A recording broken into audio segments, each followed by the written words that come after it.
Welcome to our class for today. It's my pleasure welcoming you to our class for today. We have finished the series on living things. We have about 9 series on living things. If you have not watched those videos, not just one, those 9 videos, please navigate through the channel. You're going to see them. So today we are taking another series, which is chemical. And in our class for today, we're going to take 3 objectives. We'll explain what physical and chemical changes is. We're going to talk about the characteristics of chemical changes, both physical and chemical. And then we'll talk about the last objective. We'll differentiate between chemical changes and physical changes. So please follow along. You're welcome on board. Please, if you've not subscribed to our channel and you are here, please consider subscribing. If you like what we do here, give us a thumbs up. If you want to support the channel, interact with us below the comment box. It's always my pleasure to be here, and I love you, my community. Thank you for dropping by. So let's go to the class for today, which is chemical. Part 1. What are chemical changes? Chemical changes result from a chemical reaction which causes a substance to change into entirely substance with new chemical formation. That means that chemical changes has to do with the change of a substance. It changes a substance from its physical position to a chemical position. That means there must be change to show that changes have happened. It results from a chemical reaction. That means there must be a reaction. It don't just have to be the same the way it is in its physical nature. No, there must be a reaction. And this reaction makes the substance have new chemical formula. Now look at my hands. I have 2 leaves in my hands. This is fresh, this is dry. Now, this fresh one is in its physical state. This has undergone chemical changes. Now look at these 2. Can you differentiate? This is dry, this is fresh. The chemical substance in this is not going to be the same as this. Now let's take another example. Wood. A log of wood that is cut down is in its physical position, right? It's physical substance.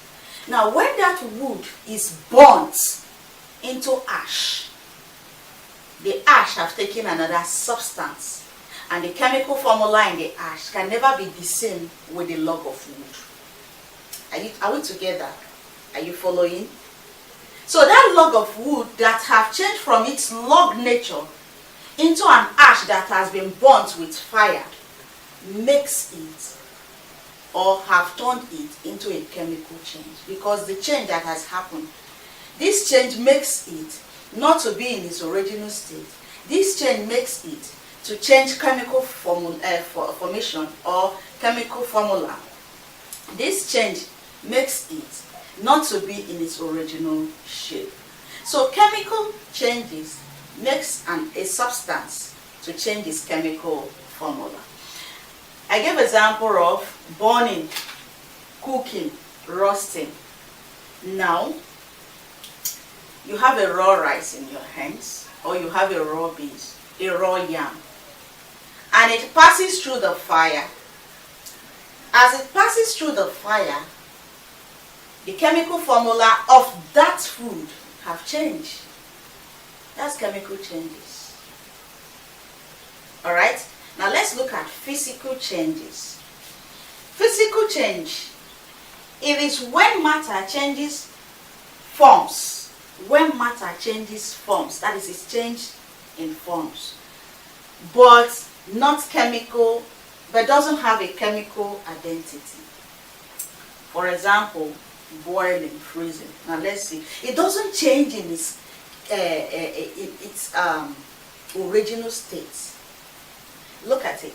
It said it is when matter changes forms. That's what it only changes forms, but the substances, the formula does not change. What do I mean? Freezing is an example. Boiling is an example. Now let's go to freezing. If I bring in water and put it in the freezer and it freezes, it is water I have put in there, right? Now, after the frozen nature, and I have an ice cube in my hands, and I pour the ice cube in a cup, and I leave this ice cube to diffuse over a period of time, it's going to change back to water.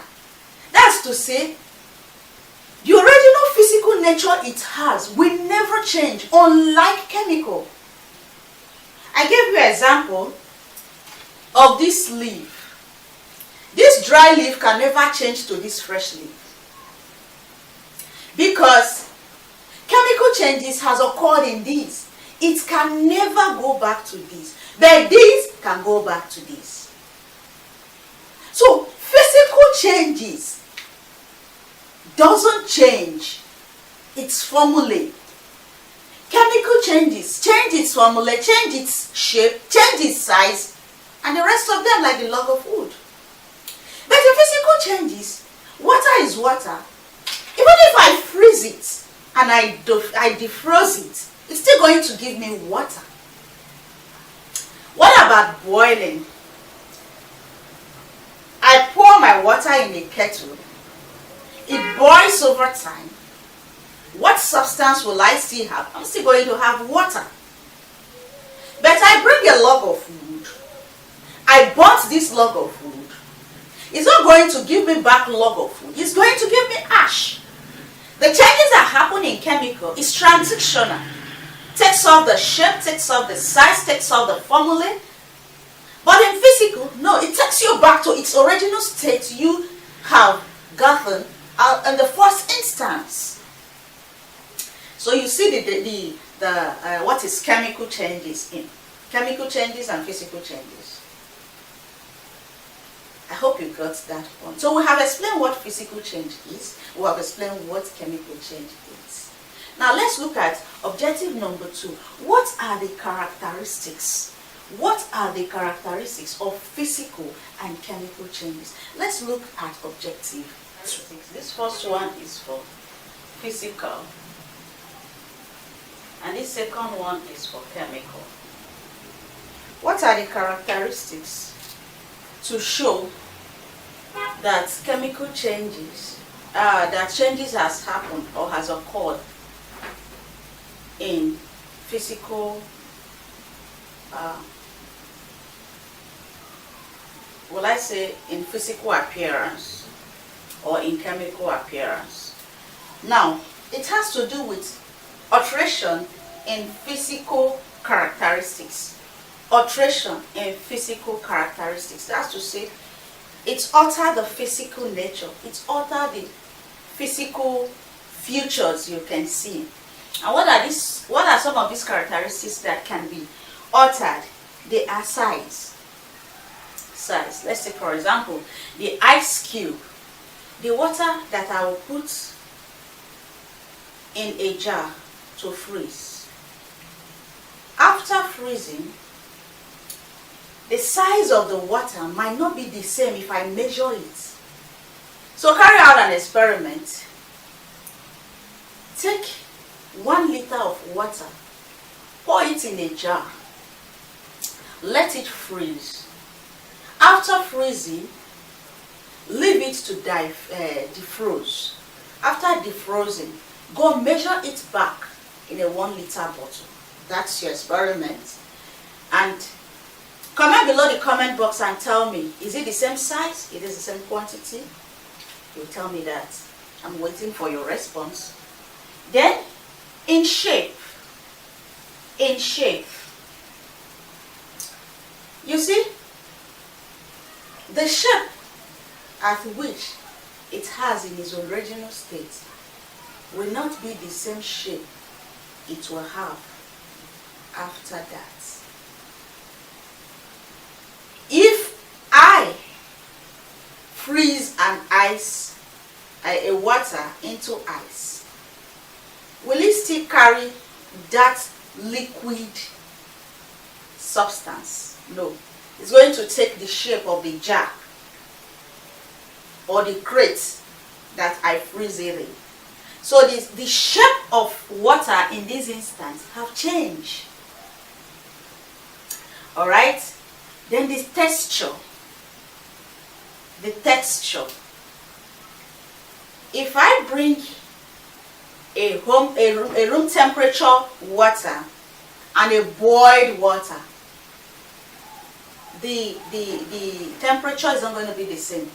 So if I touch it, one is going to be friendly with my hands, one is going to be hot in my hand. Those are the changes we're talking about here, because it has changed its physical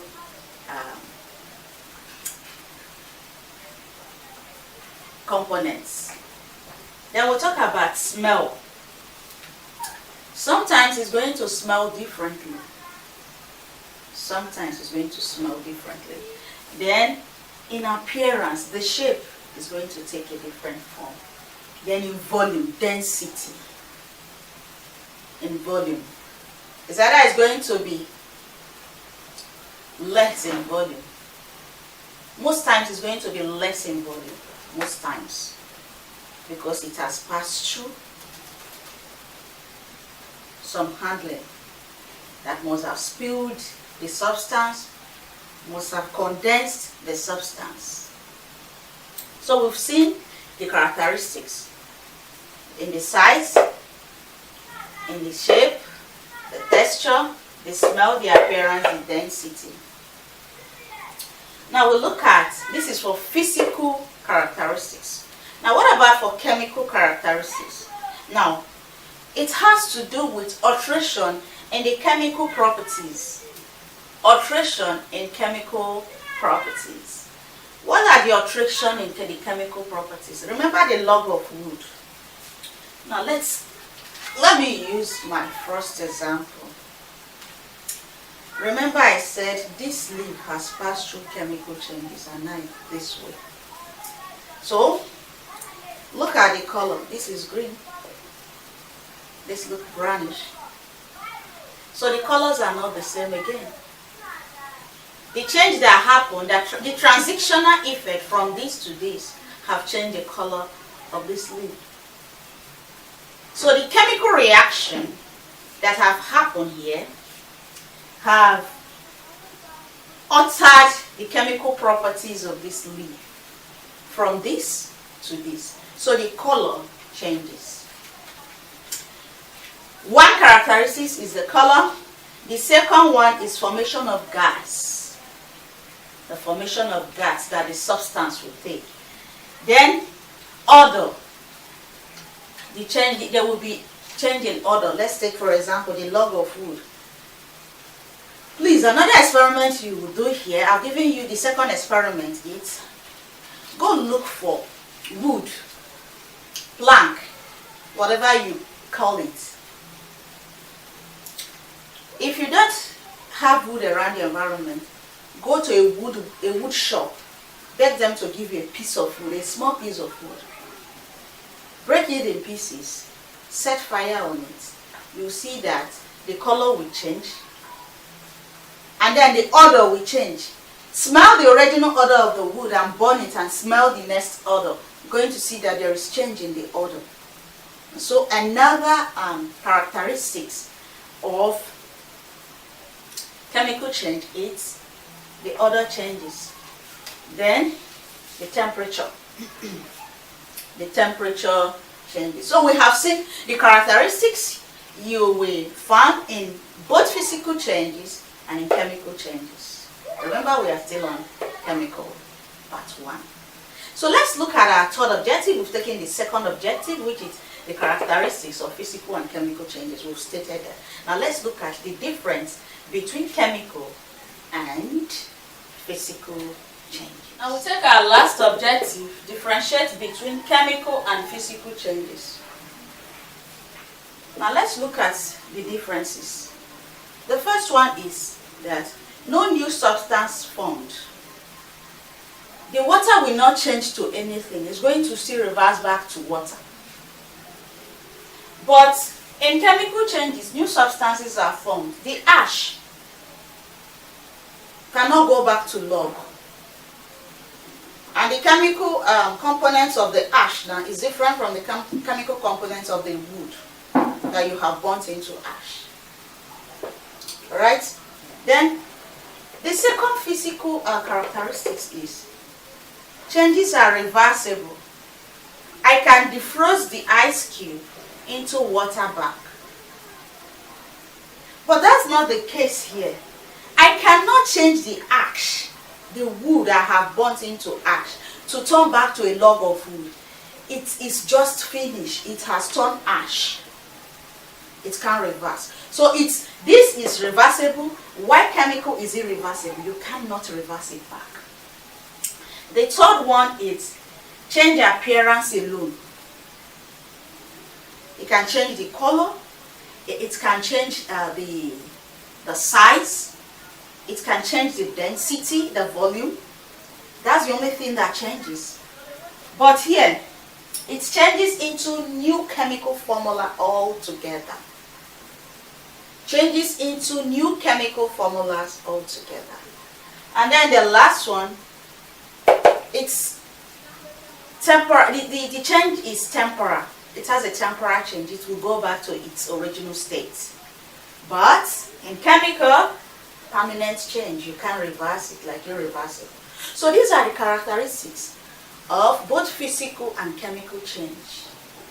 Remember, we are talking about chemical, and this is part 1. So we'll be able to explain what physical and chemical change is. We'll be able to talk about the characteristics, and now we have been able to differentiate between the physical and the chemical changes.